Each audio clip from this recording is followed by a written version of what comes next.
तकरीबन 1 साल पहले हल्द्वानी में दंगा हुआ था, आपको याद होगा, और उस वक्त आपको यह भी याद होगा कि कई महिलाओं को गिरफ्तार किया गया था। 7 महीने तक जेल में रहने के बाद इन महिलाओं को जमानत दी गई है, और जमानत पर बाहर आने के बाद जो इनके जरिए जेल में इनके ऊपर जो प्रताड़ना की गई है, इनके साथ जो अमानवीय व्यवहार किया गया है, जेल मेन्यू को फॉलो किए बिना जिस तरह के अत्याचार इन महिलाओं के ऊपर किए गए हैं, इन मुस्लिम महिलाओं के ऊपर किए गए हैं, इनके जरिए जो बयान दिया गया है वो काफी चौंकाने वाला है। तमाम कानून को, तमाम नियमावली को ताक पर रखकर इनके साथ जिस तरह का सलूक किया गया है वो काफी चौंकाने वाला है। फरवरी 2024 में हुई हल्द्वानी हिंसा के मामले में जेल में बंद 6 महिलाओं ने जेल अधिकारी पर आरोप लगाया है कि उनको 7 महीने की कैद के दौरान बिना वेतन के शारीरिक श्रम करने के लिए मजबूर किया गया था। हाल ही में जमानत पर रिहा हुई इन महिलाओं का दावा है कि उनसे टॉयलेट साफ करने, फर्श साफ करने और जेल में उनके निर्धारित जो काम थे उसके अलावा दूसरे काम उनसे करवाए गए।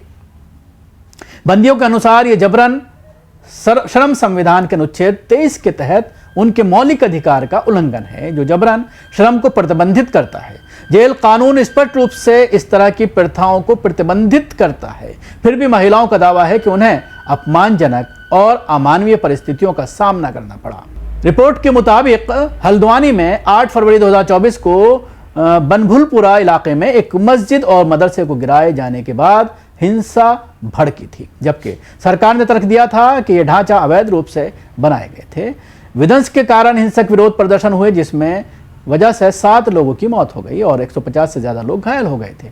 6 महिलाओं को अशांति फैलाने के आरोप में गिरफ्तार किया गया था और उन पर गैर कानूनी गतिविधियों अधिनियम यूएपीए के जैसे गंभीर आरोप लगाए गए थे। हालांकि कई लोगों का दावा है कि उन्हें गलत तरीके से फंसाया गया था। मधुमेह और गंभीर किडनी संक्रमण से पीड़ित महिलाओं में से एक रेशमा ने जेल में अपने साथ हुए व्यवहार को दर्दनाक बताते हुए कहा कि मेरे स्वास्थ्य संबंधी समस्याओं के बावजूद मुझे टॉयलेट साफ करने के लिए मजबूर किया गया। उन्होंने कहा, मुझे सिर्फ मेरे अल्सर के लिए दर्द निवारक दवाएं दी और जब मैंने सफाई से छूट मांगी तो मुझे पीटा गया। महिलाओं ने जेल में अपने समय के दौरान भोजन की गंभीर कमी और घटिया स्थिति पर भी प्रकाश डाला। महिलाओं में से एक ने कहा कि हमें दिन में 2 बार भोजन दिया जाता था और रमजान के दौरान इफ्तार और सहरी के लिए कुछ बचाना पड़ता था। भोजन बहुत खराब था और उपवास तोड़ने के लिए कोई उचित व्यवस्था नहीं थी, यानी इफ्तार के लिए कोई खास व्यवस्था नहीं की गई थी। उन्होंने जेल कर्मचारियों की धमकियों के बारे में भी बताया कि उनमें से एक को अपने रिश्तेदारों से मुलाकात के दौरान ज्यादा देर तक बात करने पर पिटाई की चेतावनी दी गई थी।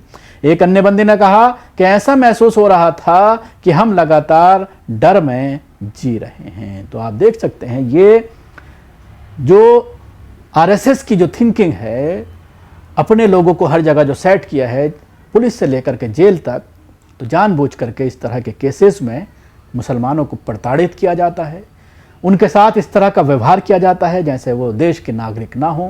तमाम रूल्स को धता बताया जाता है और जब इस तरह की चीज़ें कोर्ट तक भी पहुंचाई जाती हैं पीड़ितों के जरिए, तो कोर्ट भी उस पर कोई एक्शन नहीं लेता, क्योंकि मामला मुसलमानों से जुड़ा हुआ है।